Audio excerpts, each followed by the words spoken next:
അത്തരമാറ്റിലാണെങ്കിൽ നന്ദു മനസ്സ് തുറക്കുകയാണ്. അതായത് നമ്മുടെ നവീൻ നന്ദുവിനെ ചാടിത്തുള്ളി പ്രപ്പോസ് ചെയ്യുകയാണല്ലോ.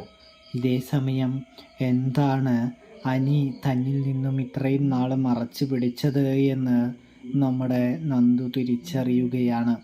എന്തുകൊണ്ടാണ് അവന് നവീൻ്റെ പേര് പറയുമ്പോൾ ഇത്രയധികം ദേഷ്യമെന്നും നന്ദു തിരിച്ചറിയുകയാണ് എന്ന് കാണാനായിട്ട് സാധിക്കും. ഇതേ സമയം തന്നെ നമ്മുടെ നന്ദു ആണെങ്കിൽ നവീനോട് പറയുന്നുണ്ട്, നവീനേട്ടാ, എനിക്ക് നിങ്ങളെ ഒരു സഹോദരനായി കാണാനായിട്ട് കഴിയുകയുള്ളൂ. നിങ്ങളെ ഒരിക്കലും എനിക്കൊരു കാമുകനായോ ഭർത്താവായോ കാണാനായിട്ട് സാധിക്കില്ല.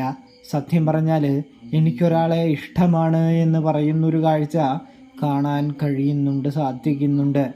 ഇതേ സമയം നവീനാണെങ്കിൽ ചോദിക്കുകയാണ് അതാരാണ് എന്ന്. ഇതേ സമയം നന്ദു വ്യക്തമാക്കുകയാണ് അത് വേറെ ആരുമല്ല. നന്ദു പറയുകയാണ് അത് അനി മാത്രമാണ്.